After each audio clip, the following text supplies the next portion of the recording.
இங்கே பாஜக வெல்லாது என்று ஆண்டாண்டு காலமாக அலட்சியமாக பேசப்பட்ட பாலக்காட்டு மண்ணில் பாஜக வெற்றி கொடியை நாட்டியிருக்கிறது. இடதுசாரிகளின் கோட்டையாக கருதப்பட்ட பல பகுதியிலும் பாஜக வெற்றி கணக்கை இன்று தொடங்கி இருக்கிறது. கேரளாவில் பாஜக வளராது, கேரளா மதவாதத்துக்கு எதிரானது, தேசிய அரசியலுக்கு இங்கு இடமில்லை என்று பல பொய் பிரச்சாரங்களை உடைத்தது பாரதிய ஜனதா கட்சி. பாலக்காடு வழியாக கேரளாவிலும் தாமரை மலர தொடங்கிவிட்டது. இது முடிவல்ல, ஆரம்பம் தான். என்ன நடந்தது கேரளா உள்ளாட்சி தேர்தலில்? வாங்க இந்த வீடியோவில் பார்க்கலாம். அதற்கு முன்பாக நமது சேனலை சப்ஸ்கிரைப் செய்து கொள்ளுங்கள். அனைத்து தமிழ் நெஞ்சங்களுக்கும் அன்பு வணக்கம். கேரளா உள்ளாட்சி தேர்தலின் முடிவு நேற்று வெளியிடப்பட்டது. அங்கு மிகப்பெரிய அளவில் கணிசமான இடங்களில் பாஜக வெற்றி கணக்கை தொடங்கி இருக்கிறது. இந்த வெற்றியை தமிழகத்திலும் சமூக வலைதளங்களிலும் களத்திலும் கொண்டாடுவதை நாம் பார்த்திருக்கிறோம். பாஜக தொண்டர்கள் கேரளாவில் சாத்தியப்பட்ட வெற்றி ஏன் தமிழகத்தில் சாத்தியப்படுத்த முடியவில்லை என்பதுதான் 1000 கேள்விகள். ஏனென்றால் கேரளா பாஜக என்பது பல உயிர் தியாகங்களை சந்தித்து கொள்கை பிடிப்புடன் காங்கிரசுடனும் கம்யூனிஸ்டுகளிடம் போராடி வந்திருக்கிறது. இவ்வளவு காலமாக அது இன்று சாத்தியப்படுத்தியிருக்கிறது.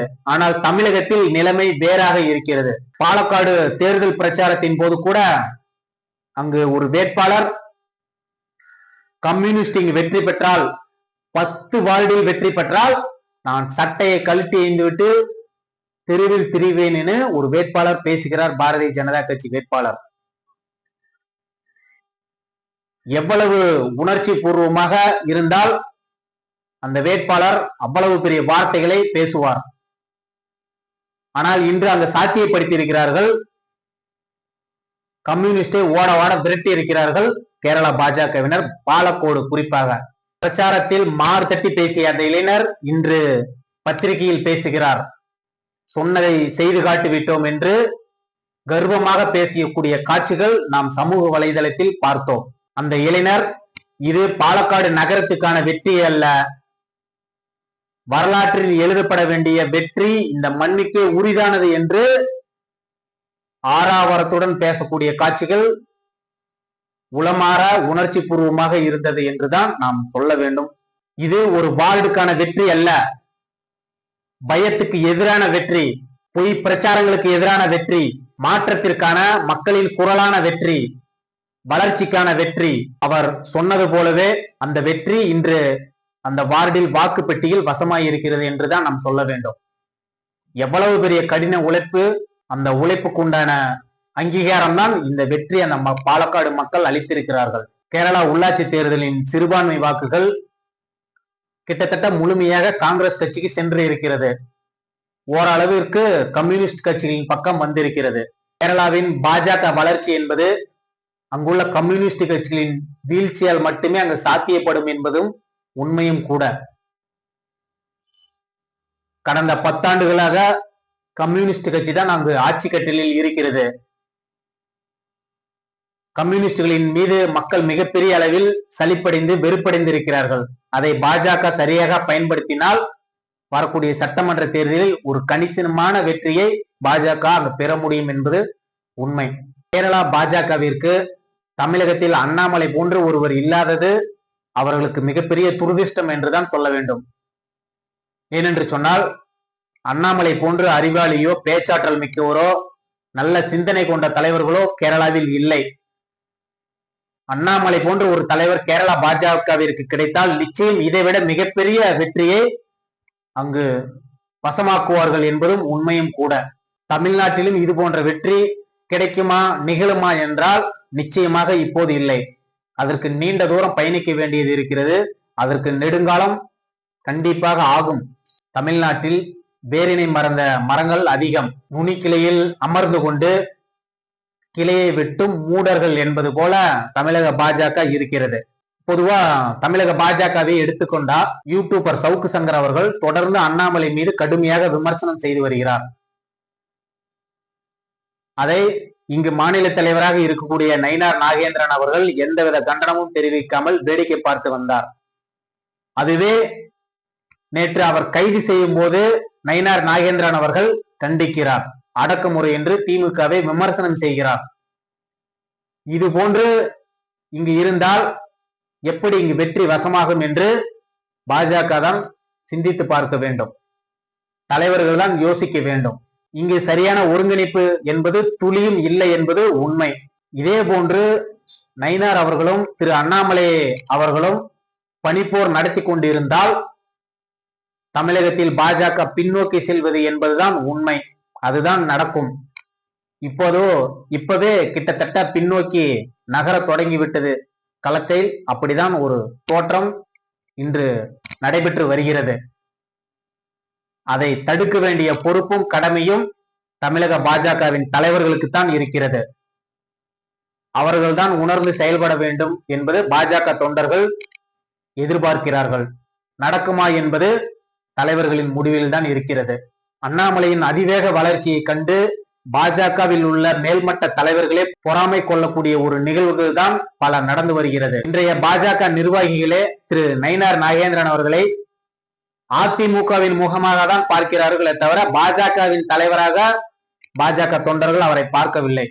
அவரின் செயல்பாடு அதே போன்று அதிமுகவை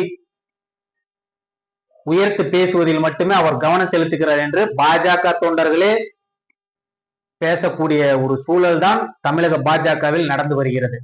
நயினாரை பொறுத்தவரையிலும் தமிழக பாஜகவிற்கு தலைவர், தொண்டர்களை பொறுத்தவரும் அண்ணாமலை தான் தலைவர் என்பது பாஜக தொண்டர்கள் பல இடங்களில் வெளிப்படுத்தி விட்டார்கள். அது தினம்தோறும் சமூக வலைதளங்களில் வரக்கூடிய செய்திகளே அதற்கு ஒரு சான்றாகவும் சாட்சியாகவும் இருக்கிறது. மக்களை ஈர்க்கக்கூடிய குணமும் திறமையும் திரு அண்ணாமலை அவர்களிடமே உள்ளது என்று பாஜக தொண்டர்களே போற்றக்கூடிய ஒரு தலைவராக அண்ணாமலை தமிழகத்தில் நீடித்து வருகிறார், விளங்கி கொண்டிருக்கிறார். அண்ணாமலை ஏன் தமிழக பாஜக தொண்டர்கள் கொண்டாடுகிறார் என்றால், இன்று கேரளாவில் எப்படி வெற்றியை கொண்டாடுகிறார்களோ, எப்படி வெற்றியை வசமாக்கினார்களோ, ஒரு மிகப்பெரிய எழுச்சி ஏற்பட்டு இந்த வெற்றி சாத்தியமாக்கினார்களோ, அதே போன்றுதான் கடந்த 4 ஆண்டுகளாக திரு அண்ணாமலை அவர்களும் தமிழகத்தில் நிகழ்த்தி கட்டினார்.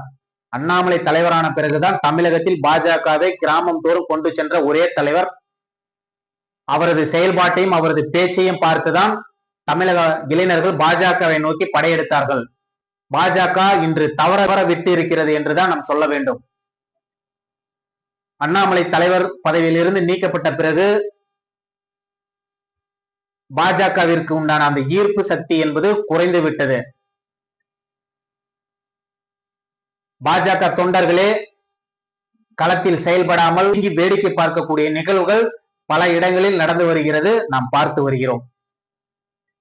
இதை தேசிய தலைமைதான் விரைவில் முடிவெடுத்து இதை சரி செய்ய வேண்டும். அடுத்த ஆண்டு தமிழகத்தில் சட்டமன்ற தேர்தல் நடைபெற போகிறது. அதற்கு அண்ணாமலை தமிழகத்தில் ஒரு முக்கிய பொறுப்பில் இருந்தால் மட்டும்தான் பாஜக தொண்டர்களை ஒருங்கிணைக்க முடியும் ஒரு சூழல் இன்று தமிழகத்தில் நிலவி கொண்டிருக்கிறது. அதை தேசிய தலைமையை விரைவில் முடிவெடுத்து சரி செய்ய வேண்டும், சீர் செய்ய வேண்டும் என்றுதான் தமிழக பாஜக தொண்டர்கள் எதிர்பார்த்து காத்திருக்கிறார்கள். அண்ணாமலைக்கு ஒரு முக்கியத்துவம் கிடைத்தால் மட்டும்தான் கேரளாவில் ஏற்பட்ட ஒரு எழுச்சி தமிழகத்திலும் விரைவில் ஏற்படும் என்பதுதான் உண்மையும் நிதர்சனமும். திருவனந்தபுரத்துல பாஜக வெற்றி என்பது அவ்வளவு சுலபமாக அவர்களுக்கு கிடைக்கவில்லை. கம்யூனிஸ்டுகளின் கோட்டை, சிறுபான்மை மக்கள் பெரும்பான்மையாக இருக்கக்கூடிய ஒரு பகுதி, கிராஸ் ஓட்டிங் நடக்கக்கூடிய ஒரு இடம். அப்படிப்பட்ட ஒரு சூழலில் பாஜக அங்கு அசத்தி இருக்கிறது. ஏனென்று சொன்னால் அங்கு இஸ்லாமிய சகோதரர்களே பாஜகவிற்கு வாக்களித்த நிகழ்வுகள், பெரும்பான்மையான கிறிஸ்தவர்கள் பாஜகவிற்கு வாக்களித்திருக்கிறார்கள். அதனால்தான் இந்த வெற்றி சாத்தியமாயிருக்கிறது.